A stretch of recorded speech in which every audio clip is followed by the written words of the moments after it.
So, October, here we are, Halloween month, witchy poo month, so to speak, as one of my Facebook friends says.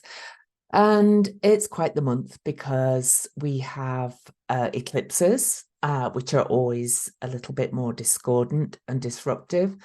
And we have Pluto stationing direct. And we start the month with dwarf planet Haumea moving into the sign of Scorpio. And there's a lot of other things too. So let's kind of dive in. It's going to be quite a transformational month. I will be doing separate videos for some of the bigger energies. I've already created my podcast video for the solar annular eclipse that's coming up on October the 14th. I'll be doing videos for some of the other bigger energies, but let's give you a big overview of the month. And I'm going to say it's going to be transformational in many ways, as if we didn't know that we are in a transformational time. But before I dive in, let's ask you to subscribe to my channel, give me a thumbs up, check the little bell, get notified when I upload new content, leave me a comment. I love to get comments. I always read them and respond. Yeah, let's dive in. I pulled a card for the month from my favorite deck currently, which is the Red Seeds Tarot on the Eleusinian Mysteries, by Linda Hill, and that's on Etsy in the UK. And the card that I pulled is the Great Mother. Very appropriate for me writing this book on series, which, by the way, is a little bit delayed because we had the 2 weeks in the UK and got COVID while we were away. So I'm just recovering from that jet lag and COVID now, but I'm getting there. But let me tell you this card. You know, I think this is about nourishing the soul this month. I think everything is pointing to focus on self-care, self-love, self-nourishment, self-mothering, all of those things. I know I talk about this a lot, but through a challenging time, we really have to lean into that. So let me read you the quote from the book that goes with these beautiful cards. And again, there's that image. Look at her. So, good Demeter mothering keeps a child in the heat and passion of life, which immortalize and establish soulfulness. Mothering involves not only physical survival and achievement, Demeter, which is Demeter's grain and fruit, it is also concerned with guiding a child to his or her unknown depths and the mystery of fate. And that's from Thomas More's book, Care of the Soul. And I want to read you the soul journey. Okay, but first I want to talk to you a little bit about the Eleusinian mysteries. If you weren't on my Venus retrograde heroines journey class, Demeter is the Great Mother. She's also Ceres in the Roman pantheon. And she was Great Mother to Persephone, to the earth, to us all.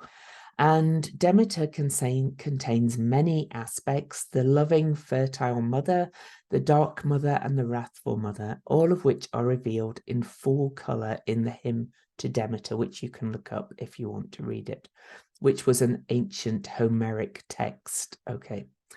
But as goddess of the harvest, she resides over the cycle of the seasons, the fertility of the earth, and the cycle of life, death, and rebirth. And in the Eleusinian mysteries, which were ancient mystery rites in ancient Greece, the Great Mother Demeter was honored with all her bounty. And the people believed that Demeter had taught them the ways of agriculture and believed that the harvest was always in her hands.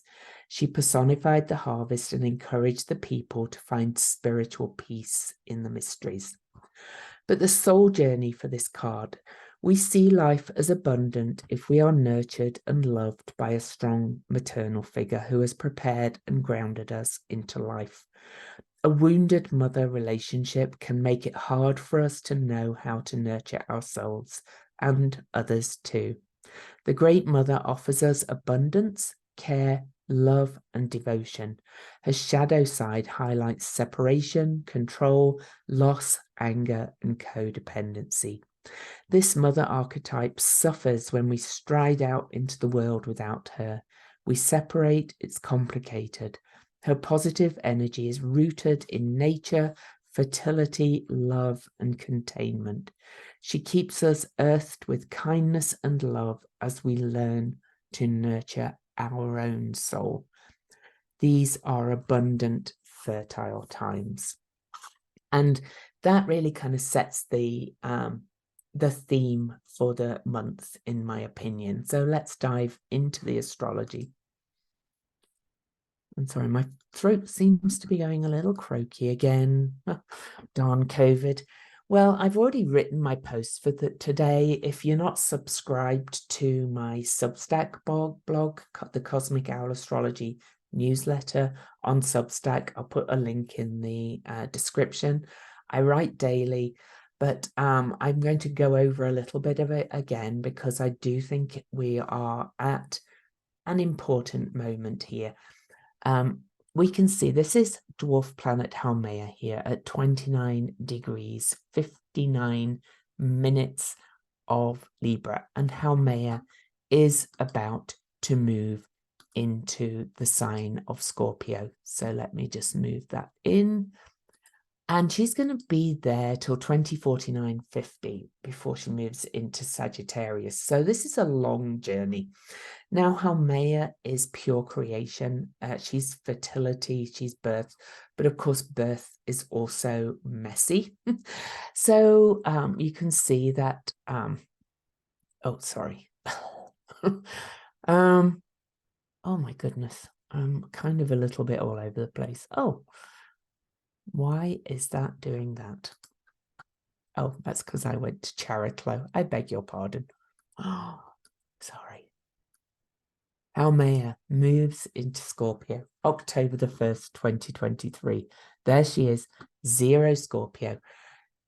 Guess who led the way into Scorpio for Haumea's ingress into the sign of Scorpio? This is Ceres or Demeter. And incidentally, I should put this on, but thank you to you know who you are who bought me this lovely pendant with the Ceres glyph on it. So thank you. And sent that to me. This was one of my class attendees. But anyway, we're moving into the deep for fertile waters of Scorpio. Haumea has been in Libra since 1994-ish. She moved in and out a little bit. So since that time, we've been working on the cardinal energy of finding balance, justice, peace, harmony, but also perhaps on social contracts, social mores, a very Venusian way. And now we delve down into the Plutonian Martian waters of Scorpio. And I actually think that Haumea's ingress into Scorpio is as important as Pluto's ingress into Aquarius. I wrote a whole article about the 13 exact squares between Pluto and Haumea. We've had 4 of them. We've got 9 more to go, and the next 9 squares are going to all be in the signs of Scorpio and Aquarius between now and 2028, over the next 5 years. And we're moving into these fixed signs of doing the work, hard work, making things real, bringing some stability. Fixed signs like stability, like to kind of preserve, and so on. So that's Haumea's shift into Scorpio. You can find more on the Substack if you want to read about it, which I think is really, really important. Okay, so back to today. So that was a good start to the month, really. You know, Haumea is all about regeneration and creation. She was the mother of all the pantheon of Hawaiian gods and goddesses. She, you know, creates the volcanoes, creates the earth, creates everything. And she created from any part of her body. She also regenerated herself. and she would age and give birth and then regenerate and carry on and carry on. So she's really about regeneration, but of course birth is often messy. So we're moving into Scorpio, so that's very intense, very deep, very fertile, very psychological, going in deep. And if you think of Scorpio, the symbols of Scorpio, we have 3 symbols for Scorpio. We have the scorpion, then the snake going up the spine, the kundalini, and then the eagle or phoenix emerging from the head. So it's all about this real transformational growth. So that's going to be a big focus for the next 20 odd years till 2049. Yeah, 25, 20, whatever, 26, 27 years. Okay, and then also today we have this lovely conjunction between Pallas, Athena, and the Sun. That was just earlier this morning. I'm a little bit late doing this. And Pallas Athena actually really loves the sign of Libra. She's very in alignment with the air signs. She's very much about ideas. She's creative intelligence, and Libra is an air sign of the mind. This is like a big idea factory today. It's like Pallas Athena, though, is kind of the mind mapper, if you like. She can pull all these pieces in and see things differently and connect the dots and really kind of strategize and create. So it's a kind of a nice start to the month. So on to October the 2nd, and I'll try not to spend so long on each day. Tomorrow on the 2nd, on Monday, we have the Sun over here is actually going to trine asteroid or centaur Chariklo, grace spinner, midwife, cosmic doula, and really this conjunction with Sun and Pallas Athena to Chariklo are coming together. And so air signs, again, a lot of ideas, a lot of strategizing, a lot of like, let's plan, let's think outside the box, let's think of what we really want and desire, our hopes and wishes, and create a plan to create them. I do want to point out this huge configuration here. A lot of this is not exact this month, but we have Mars coming up to the South Node. We'll look at that when it gets there. But we're feeling this approaching now. This is quite an aggressive and assertive kind of energy. This is going to say, I've time to cut it out. And Mars is opposing his sister Eris, who's coming to conjunct the North Node exactly in November, but this is really all happening together. Over here we have Venus, Hecate, and Juno, the 3 goddesses, kind of saying it's time for this creative divine feminine energy to really take their place and to shake things up. This is an ongoing thing, and it's leading into the eclipses, because eclipses are new and full moons close to the nodes, which is how it works astronomically. And so this we're feeling this eclipse energy really in a big way, and I think it's going to be very discordant the first couple of weeks of October. But we do have some good points. We have these lovely air trines, thinking of ideas, strategizing justice, Pallas Athena, steely grey-eyed, staring justice in the face, with Medusa on her, I've got my Medusa t-shirt on, Medusa on her shield, who could kill, with a stare of her eyes. But it's all about transformation again. So also on October the 2nd, Venus exactly trines Eris and then trines the North Node, really activating this saying it's time to shake things up. What have you learned through the Venus retrograde summer? How have you learned to kind of step into your bigness and to stop playing small and say, here I am. If it is to be, it's up to me. I am going to shake things up. I have to play my part. I do think this is what this Aries North Node with Eris conjunction is bringing us. And Mars on the South Node saying, cut out just playing nice for the sake of playing nice. On the 3rd, Juno and Hecate will meet exactly at 23 degrees of Leo. 23, a very human number. They've been accompanying Venus on her retrograde journey. We really are being asked to step into this more relational, more interconnected energy, and leading with courage in Leo. It's been the first Venus retrograde that was fully in Leo since the Venus retrograde star in Leo began in 1987. We've now moved fully into Leo.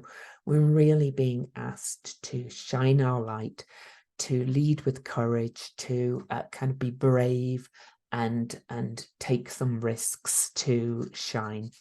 And Juno and Hecate coming together, the goddess of the crossroads and the queen of the heavens, are saying, put on your crown, take the lead. Okay, so on October the 3rd as well, Mercury over here in Virgo is going to trine Pluto. Now, this is important because Pluto is actually stationing to turn direct on October the 10th. So he's pretty much at a standstill. And Mercury has just finished a retrograde in Virgo, and Mercury is in his home, in one of his homes in Virgo.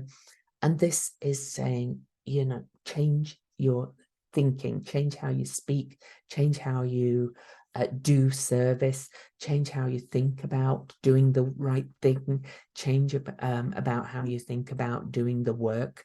We started the month with actually Mercury in a quincunx to Eris and the North Node. We're really being asked to shake up and kind of perhaps surprise a few people by saying, okay, it's time to do the right thing.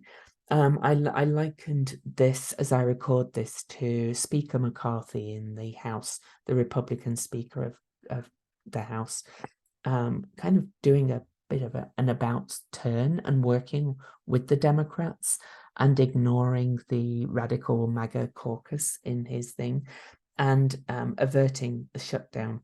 He's going to be attacked for it, but and I don't necessarily like the man, but this does reflect this. I've got to do things differently. I've got to think differently. I've got to communicate differently. I've got to do the right thing. I've got to be more useful. And this trine from Mercury to Pluto is really kind of churning and saying, let's work differently. What have we learned? Work differently now. On the 3rd as well, Venus will actually quincunx Neptune. I don't usually look at quincunxes, which is an adjustment aspect. I don't normally look at them in the monthly forecasts. They're more granular, but this one's important because Venus began her retrograde on July the 22nd at the point of a finger of fate of God between Neptune and Pluto. And she then quincunxed Neptune before she went retrograde, then after, and now this is the 3rd one. Again, it's saying we are being called to move more into interconnectedness, into working with each other and being courageous about it. So I think this quincunx is important. Right, on to the 4th. On the 4th, Mars exactly opposes his sister Eris, and those two were quite aggressive and assertive, but they're passionate, and this has more of an element of fighting for something and saying, I'm not going to just play nice for the sake of playing nice anymore. I'm going to cut this out. I'm going to speak out and take a stand. This is huge in this configuration early in this month. The exact conjunction of Eris and the North Node is not till November the 27th, but with Mars being the ruler of Aries, and this being right on the nodes and coming just 10 days before an eclipse, all this configuration is really huge. It's really saying, you know, we're going to see more people kind of standing up, taking a stand, speaking out, and saying, if it is to be, it's up to me. And here's what you can do too. So Mars will then, of course, almost immediately afterwards, on October the 4th, conjunct the South Node and oppose the North Node. So all that's happening. So the 4th is quite a discordant day. On that day, Mercury is also at the very last, the anaretic degree of Virgo, the home sign, where he's been for quite a while. And he's going to kind of, he's kind of taking all those lessons of the recent Mercury retrograde about thinking about service, thinking about doing the right thing, thinking about practical work and being holistic and whole unto oneself, and being more of service. And Mercury is right there at the end degree going, I can feel moving into Libra, the sign of justice, but I'm not there yet. 4th is a big day, really, but Mercury will move into Libra later on October the 4th, and then the energy will switch to thinking about balance, justice, social matters, and relationships. On October the 5th, let's go forward. Venus and Black Moon Lilith conjunct each other. They're also in this quincunx to Pluto. And Venus, I mentioned, started her retrograde journey back on July the 22nd at the focal point of, well, it was actually a boomerang yard with, there was actually Eros over here who's moved on. I'm not going to add him back in. But this is another indication that we're really stepping into what I would call, for the want of a better expression, divine feminine energy, the rise of the solar feminine, the rise of more nurturing, caring energy, the rise of at least the desire to be more caring and to and to petrify the patriarchy, to actually quote my t-shirt. It actually says petrify the patriarchy. And I kind of like the idea of not petrifying, scaring, but freezing it out, you know, petrifying it as in you're done. You know, you can go into the annals of history. You get the idea. So yeah, Venus and Black Moon Lilith are in quincunx to Pluto. Massive soul desire transformation, a real desire to be deep and real and not hide in shame anymore. Lilith, Black Moon Lilith, is very associated with shame often, where we've been shamed, where we felt shamed, where we felt shamed for being in our brilliance, for shining our light. It's time to say, I'm done with that. Also on October the 6th, we have the first quarter moon. I don't always look at those, but this one I'm going to, because we're heading into the eclipses. Sorry, it's the last quarter moon, not the first. The moon is heading towards the eclipse, but this is in Cancer and Libra. And the actual first quarter moon, sorry, last quarter moon is at 13 degrees Cancer Libra. And the US has a 13-degree Cancer sun.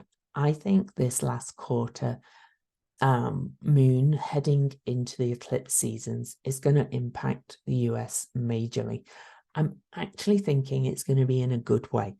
Last quarter moon, releasing point, you know, with the sun in the sign of Libra, justice, harmony, with Venus back at her degree that she's stationed retrograde at. She actually passes that degree on the 7th exactly. This is saying, you know, we have to step back into this more sustainable, stable kind of energy. We have to move into that more preservation energy of fixed signs with Haumea in Scorpio, Pluto heading back towards Aquarius, Uranus and Jupiter in Taurus, and preserve what's good. And this is for everybody in your own life, and to make things real and to get down to the work of kind of creating the change. Okay. Also on October the 6th, Ceres, there you go, that great mother again, is actually in square to midwife, cosmic midwife, Chariklo or Chariklo in Aquarius, fixed signs again, saying it's time to preserve some grace and stability. It's and to focus on that deep self-love and self-nourishment.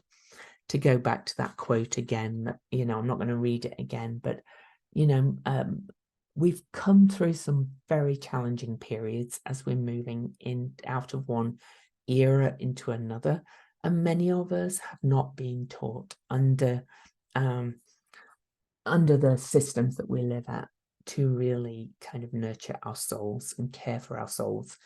And this is a big lesson that we're moving into, to give ourselves grace for not having done so before and to move into more of that. On October the 7th, which is the day that Venus passes the degree the point she stationed retrograde at, Juno and Black Moon Lilith. Black Moon, I use the true calculation, by the way, but we really, that's been an ongoing Venus retrograde journey as well, looking at where we have felt shame and where we've been shamed for really living full on, playing big, living from the heart, showing courage, dancing, having some joy. You know, we've been put down for being that way for so long. This is all kind of saying no more. So that's on October the 7th. I think that's the only thing I'm going to talk about on that day, other than the fact on October the 7th, Mercury, now in Libra, will come up and square Vesta. Vesta, the focus, devotion, hearth.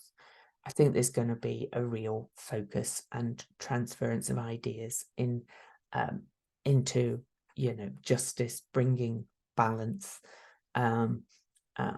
speaking about justice, perhaps even more charges for certain people, and Vesta in Cancer, focus on hearth and home and self-love. But at a personal level, this is saying, you know, change how you think about this, nurturing the soul. Change how you think about it. What really, really nourishes and nurtures your soul? Okay, what really deeply does it? It doesn't have to be all, you know, the superficial nurturing, which, you know, if you like that sort of thing, that's fine. But, you know, I'm talking about having your nails done, massages, all that kind of thing to look good. This is more about going deep and thinking about what really nourishes and nurtures you. Take more steps towards doing that.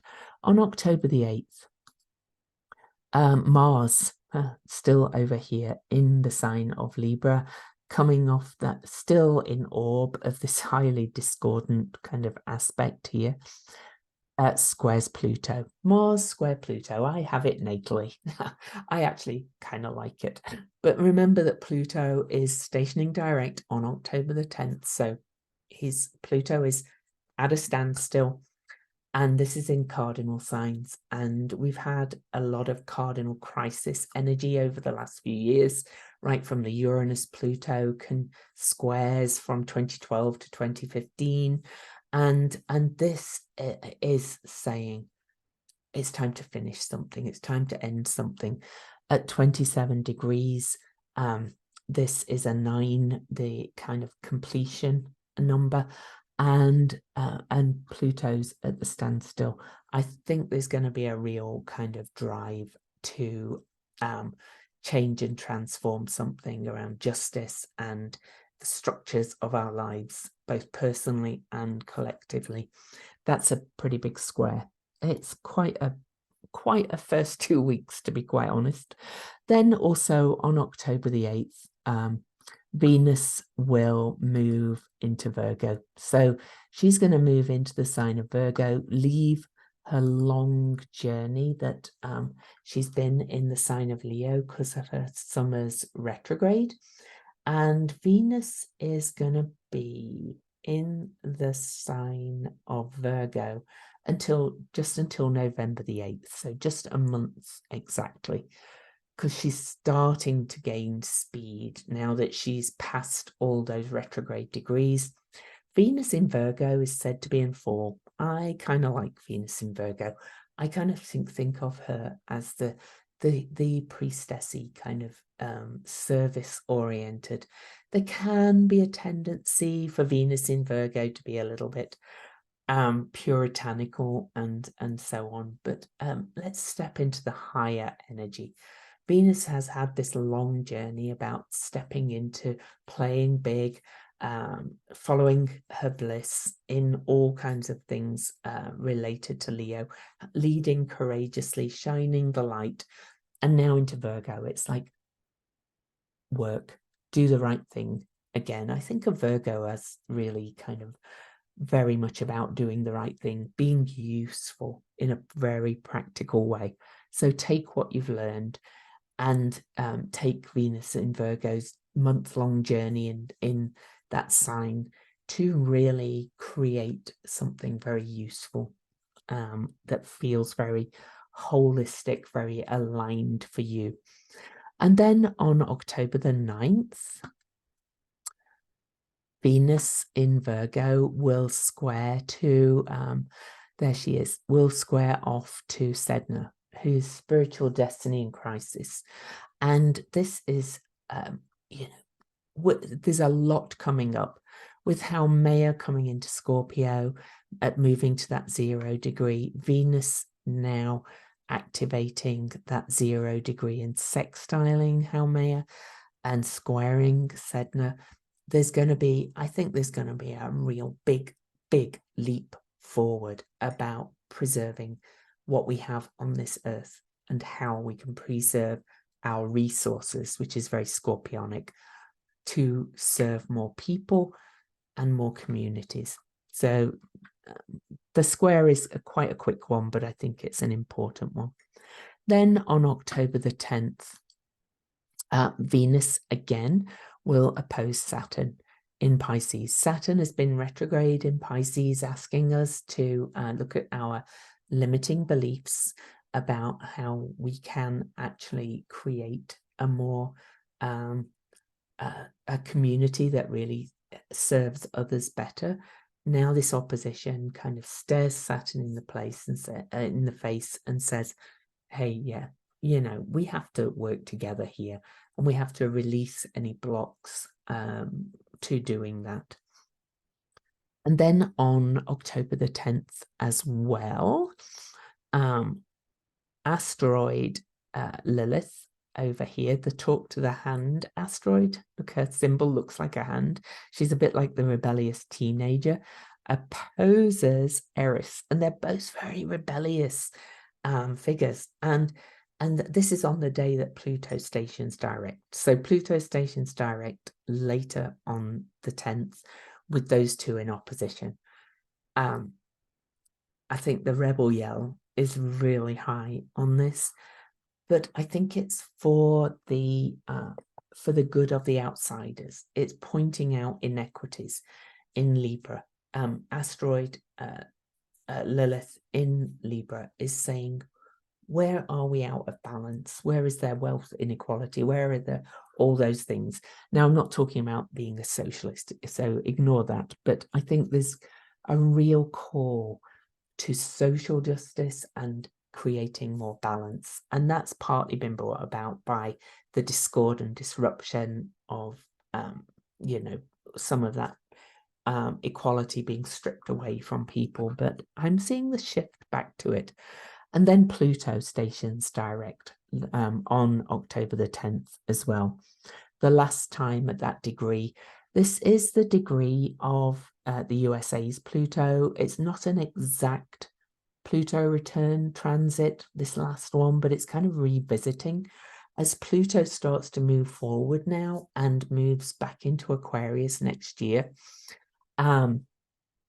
this is really, you know, I'm hopeful that this is kind of the death and rebirth of the structures of our that we live under, not just the USA, but it's really affected the USA a lot. I do think there's going to be perhaps, you know, new constitutional amendments coming, tightening up of rules, hopefully some overturning of big money in politics, but that's my wish. But anyway, big day again, October the 10th, and we haven't even got to the eclipse yet.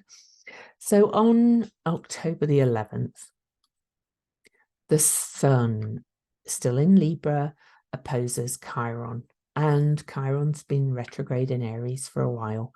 That's a good look at what we can do, the kind of, you know, it is to be, it's up to me kind of thing. There's a real big look with this Aries Libra axis as we approach this eclipse. And there's a real big look at the me versus we as axis, which is Aries Libra, and who we are, standing up, taking a stand for ourselves, leading with courage, and letting go of debilitating niceness, but also creating that more balanced thing. We cannot have one without the other. So this is a very healing aspect leading into the eclipse as well, the opposition to Chiron.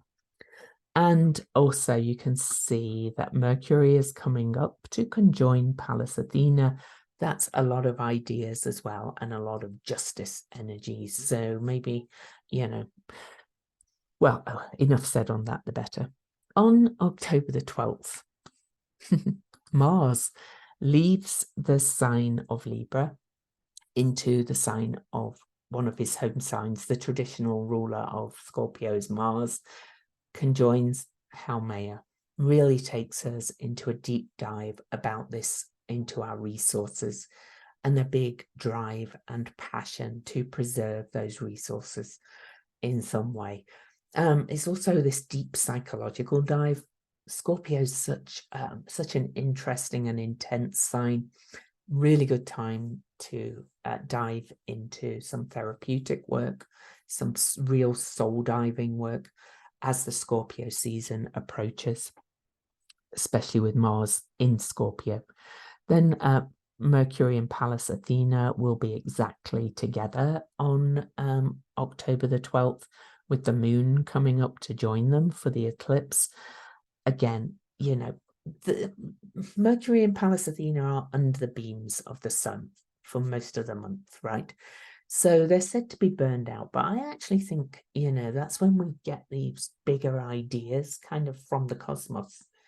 We kind of get out of our linear, this is the way this is the way it is. This is, you know, the way it always has been. These are the words to use. This is what you should say. It's been burned off with this combustion, and we're coming up with some new ideas, some new strategies, some new plans as we approach the eclipse. And then on to the 13th, Friday the 13th, Venus Day. That's the day that Taylor is launching her movie. She picked Friday the 13th.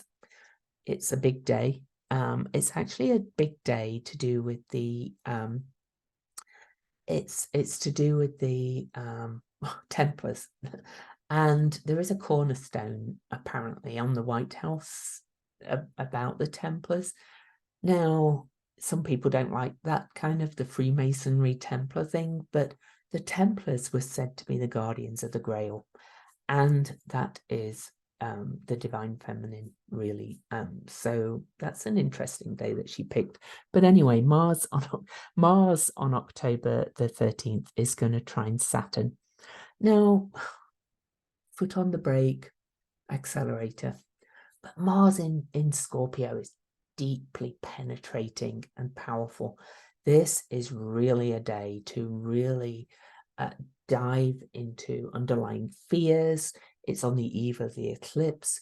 to dive into those limiting beliefs, to let go and let God, to surrender and to the flow. It's a trine, which is more supportive. This is going to be a really huge drive to really dive into those kind of psyche, spiritual realms. Okay. And then on October the 14th, Eclipse Day. I've done a whole video already for the eclipse, so I'm not going to talk about everything, but on the way to the eclipse, the moon will conjunct Pallas Athena, will conjunct Mercury. And so that's all on the way. Then the moon will oppose Chiron on the way to the eclipse, and will quincunx Uranus. It's a big shake-up eclipse. Look at all this Libra energy, and look at those aspects to it. The aspect to Uranus, which is kind of the benevolent rebel, but also liberation and breakthroughs and breakdowns. So, you know, some of that as well. It's a big eclipse. It's a reset. It's total eclipse in that it's an annular one with a ring of fire. It's going to kind of burn up some stuff, and it does cut a swathe throughout the US, which is going to be rather interesting, shall we say? Because yeah, it is. We've got this eclipse going through the US, and we've also got a total eclipse on April the 8th going up through Texas, right up to Maine, going up, cutting the country in half that way. We've got some big changes coming in the US, but I'll talk more about that on the individual eclipse videos. But a big day, and you can see that all this stuff was discordant leading into it. Wow. Past the first eclipse, October the 15th. The moon moves into Scorpio, joining Mars and things, but Venus on October the 15th in Virgo is going to trine Pholus. And Pholus has been taking the lid off the Pandora's box. If you think about the progression of the energies, Pluto moved into Capricorn, which is the structures of our society and the man-made rules, really. It's currently the patriarchy, but Capricorn itself is not the patriarchy, it's the structures. And we've chosen the patriarchy. But anyway, Pluto in 2008 has been kind of excavating the rot, if you like. And then behind it, Pholus is coming in. And like a Pandora's box, it's like deck of cards or the house of cards. Once one card's falling, the others are falling. Anyway, it's a quick trine, but an interesting one. Watch for that day, for some, especially a day after an eclipse, for a card falling, a card or two. On October the 16th, Jupiter over here will oppose Ceres, back to that care of the soul kind of thing, big care of the soul, sustainability. Jupiter's retrograde, revisiting our values, revisiting what we need to be sustainable, where we want to expand sustainability and stability. An opposing Ceres in Scorpio. It's saying this is about our resources. What resources do you really need? What resources do you need to build on? What resources do you probably no longer need? That's an interesting opposition. Also on October the 16th, Venus and Black Moon Lilith come together again at 7 degrees in a 7-year, in that lovely Virgo service-oriented, do the right thing, perhaps help others with their shame too. This is a real powerful theme, an ongoing theme. On to, oh, we skip a day, October the 18th. The Sun over here in Libra has been conjunct the South Node. This is still the eclipse energy, but exactly opposes Eris on the 18th. the shake-up of the eclipse is going to continue. But again, it's saying take a stand. It's time to take a stand. Okay. Then on October the 18th as well, Pluto and talk to the hand asteroid Lilith square off Pluto, still at station point, pretty much moved 1 minute, really still stationary, and saying, you know, I think those who feel like they've been kept down, feel like their rights have been stripped, and it's been highlighted and revealed more and more over the last few years, are just going to have to say, enough, had enough, talk to the hand, we're not doing this anymore. Time to speak up, time to take a stand, time to do your part as well. And Mercury on the same day, on the 18th, over here, is coming up to the Cazimi with the Sun, conjuncts the South Node and opposes Eris. I tell you, this Eris North Node conjunction is hugely discordant and chaotic, but also is calling us to take a stand. So it's shake some tables. In what way can you do it? Okay.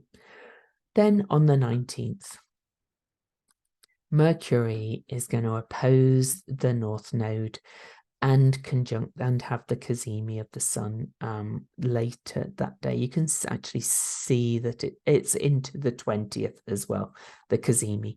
But Mercury will oppose that, will conjunct the South Node and then oppose the North Node. And that's kind of saying it's a turning point in how we think, how we speak, more charges maybe, or more... maybe not just charges, maybe more judgments or something. Also on that day, Saturn and Juno oppose each other. Juno has now moved into Virgo with Venus, Queen of the Heavens, sacred contracts with each other on this practically mystic axis, saying connect with each other and do the right thing big. Also on October the 19th, beautiful grace spinner Chariklo stations direct. So we've had Pluto station direct, now Chariklo. It's time to start creating that future, weaving this new story, weaving our hopes and wishes. Things are starting to move forward with a bang, really, with the eclipses. Then early on October the 20th, in fact, let me just show you the two together. Sun conjunct. Okay, the Cazimi, superior Cazimi. Mercury on the other side of the Sun, bringing in messages from out there, from the mind of God. This is, you know, a big Cazimi. It's just right on the eclipse. It's just 6 days after the eclipse. The energy is still heightened. We're in the eclipse portal, as they call it, with the second eclipse to come at the end of the month. Pay attention to what information comes your way on that day, because it's going to be big. And it's on the South Node again. So there's got some kind of letting go, some kind of releasing energy in there. So it's pretty big. And then Mercury, will be out of the Cazimi, but Mercury will square Pluto. Big changes again, big transformation about your thinking. You're going to see shifts of people suddenly doing a flip. I've seen, you know, I think we've had one person so far plead guilty in one of the Trump cases, co-defendants. But I think there's a lot of flipping going on in the background. And I think these energies during the eclipses are going to reveal those flips and reveal more information. But if you take that and bring it down, you know, there's a lot of flipping, changing of mind, going, no, we have to return to this more sustainable, preserving kind of energy and change our minds. I could talk about myself, you know, in 2016, I was a bit of a burn it down activist. Now I've gone, actually, you know, no system's perfect. We've actually got a good one. It needs some sorting out and some tweaks, but I am going to work on helping to preserve the good. And so take that for how you work as well. On October the 21st, Pallas, Athena, and Chiron oppose each other, strategizing your part in the healing, big ideas. A little bit anxious that day, perhaps. Really, but anyway. And on October the 21st as well, the Sun will square Pluto. Pluto's starting to move forward, but really, all these aspects to Pluto this month. Remember, really, Pluto is still square the nodes. This is a big month for a big transformation, turning point. So, you know, it's big all round. And then Mercury will conjunct asteroid Lilith, saying, talk to the hand, not doing this anymore. And then, okay, yeah. Then we actually have the first quarter moon on the 21st. So actually, let's get that. Don't always look at these on the monthly thing, but in eclipses, late on the 21st, on the 22nd, for some of you, the moon will conjunct Pluto and make the first quarter moon to the sun in Libra. Cardinal signs, big change.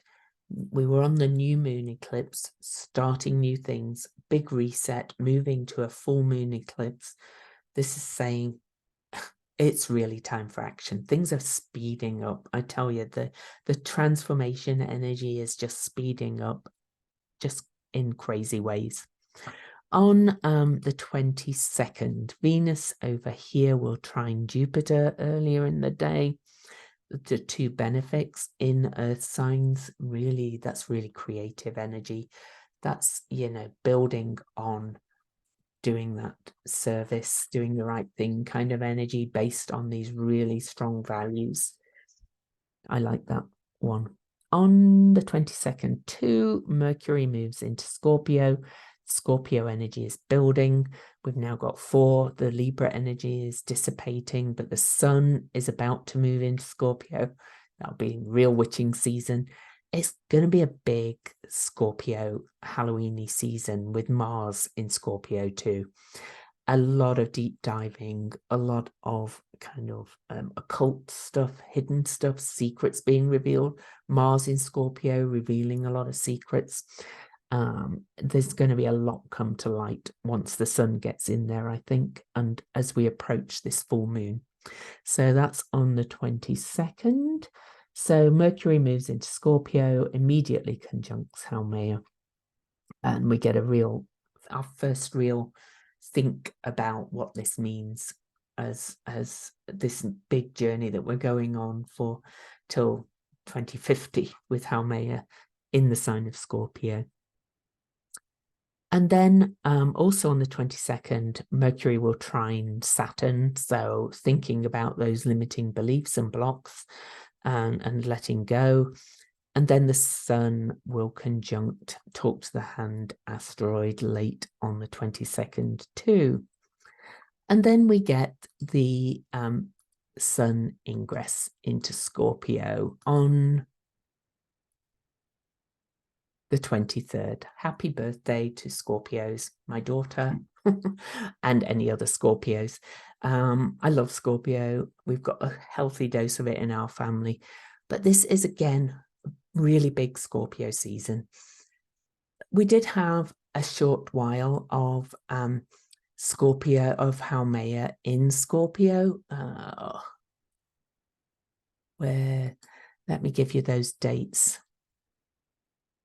I should have looked that up before I started, but no, I'm going to get them for you really quick. Yeah, we had a glimpse of Haumea in Scorpio from November the 13th to April the 13th. So last year to this year. So we did have a little bit of a witching time towards the end of Scorpio season in 2022. But this Scorpio season is just so scorpionic, so Halloweeny, so occult, so hidden, so witchy, so deep divey, so go to therapy, so do the soul work, real deep dive, huge. Okay, so look forward to the very intense Scorpio season. And yeah, so that's the ingress. October the 23rd, the sun goes into Scorpio. And then early on the 27th, will conjunct Haumea. So that's the first time we really get a glimpse of, you know, the sun, big old light shining on Haumea, what's coming. It's a lot of connection with the earth. You know, we're being really asked to deepen our connection with the planet, the earth, the nature, resources, in huge ways. Then on 24th as well, asteroid Lilith joins in that party. So talk to the hand Lilith. She moves into Scorpio too on the 24th. So we had all this Libra on the eclipse. Now look at this Scorpio energy. Good grief. This is intense. All right. And of course, it's all going to come up and oppose Jupiter and Uranus over the season as well. So just lean into the intensity, lean into the deep soul diving, lean into finding your inner gold. That's another thing as well. Bear in mind, Pluto is the modern ruler of Scorpio too, and Pluto's just stationed direct, and so is digging deep. So it really is a season to dig very deeply.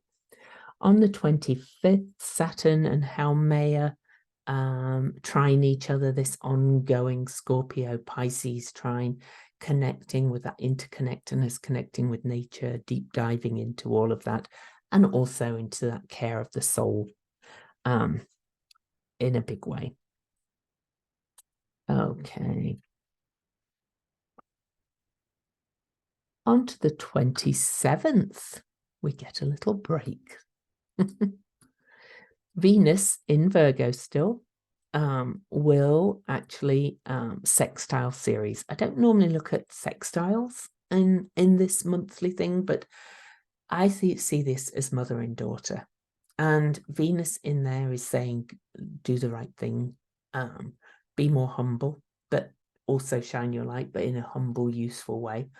And Ceres, care for the soul. This is a real coming together internally of self-care, doing the right thing, what makes you feel good with being useful.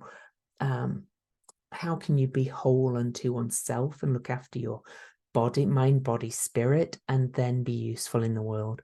And what makes you feel good? What has meaning for you? I feel this shift coming in my work, and I don't know where it's going yet, but it will. On October the 28th, Mars will oppose Jupiter. That's kind of a big one about. That could be a bit of a volatile day regarding like money things, house prices, stock markets. Mars opposing Jupiter is going to have us taking a really good hard look at sustainable resources. Okay, it's a big deep dive there. And later that day, Mercury comes up and opposes Jupiter as well. So really all of that's happening together, thinking about it, talking about it, news. Also watch that day for, you know, news around values, material matters, and so on. Pretty big. And then we are on to, oh no, on the 28th as well, we also have the eclipse. I'll be doing a whole video for the full moon eclipse. Let me actually just give you a glimpse though. So on October the 28th, it'll be the 29th early for some of you, especially in Australia and places, but we have a full moon eclipse. It's a hybrid eclipse. It's a partial one because the moon is in Taurus and the nodes are in a different sign. So they're quite far away from each other. It's not the biggest full moon eclipse. I saw somebody say it's a blood red moon eclipse. I don't think it is because they're quite far away from the nodes. But anyway, this one is at a 5 degrees, which is a number of change. It's connected with all of that huge Scorpio energy in over here with Haumea, asteroid Lilith, Sun, Mercury, Mars, and Ceres, all in Scorpio and opposing the Moon, Jupiter, and Uranus in Taurus. So combined with that Mars-Mercury opposition to Jupiter, I think there's going to be and if you think about full moon as well being sort of like fulfillment, completion, release, shining both luminaries on it as well, full moon, this is a bit challenging resource wise, okay, and earth wise, to be quite honest. There could be some floods. Heavy Scorpio energy often brings floods, but of course that's just lessons about what we need to do. Climate change. Okay, so that was that eclipse. Now on to the last couple of days. On the 29th, Mercury and the Mars will be exactly conjunct, still opposing Jupiter. So we're still under that full moon eclipse. Then Venus and Lilith meet again. They keep meeting. You know, we're really being asked to, this dance between Venus and Black Moon Lilith has been ongoing right through her retrograde. We're really being asked to look at shame and vulnerability. So go watch Brene Brown or read her books. And then we're going to finish on the 30th. Hecate moves into Virgo.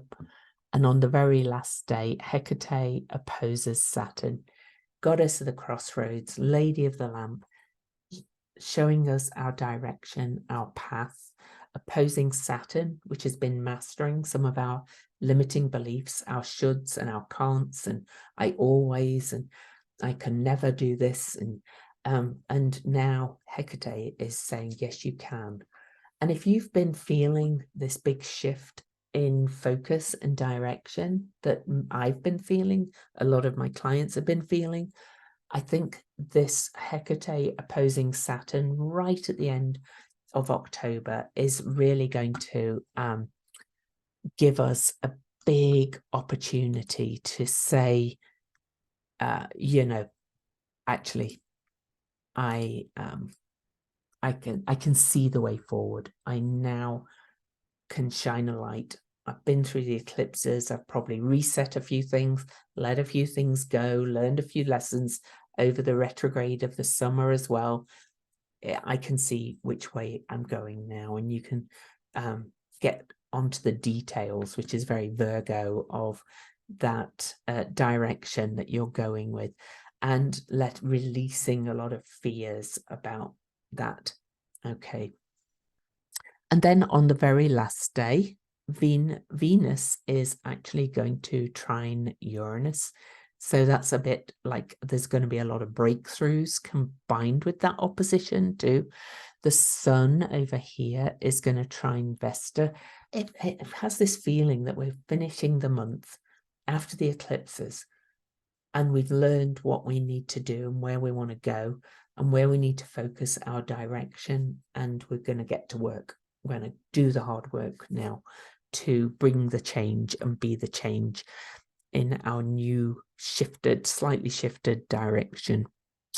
There's, you know, quite a dance of things, of course, because Haumea is still at 0, and all of this is speaking to each other and speaking to Sedna, which is Sedna's about big cycles of change. You know, you could, I don't know, I'm not going to put ideas in your head, but you could go and work for somebody who's involved in helping the climate crisis, or you could just, you know, buy yourself an electric car, or there's something coming up, a shift in direction. If you're an entrepreneur, your work focus might change. to doing the right thing, fighting for people's rights and taking a stand for nature and being interconnected with each other.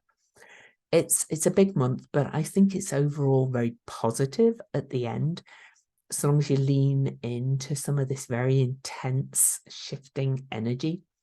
Like I said, probably a really good time to start some kind of therapy or coaching work or transformative personal growth work.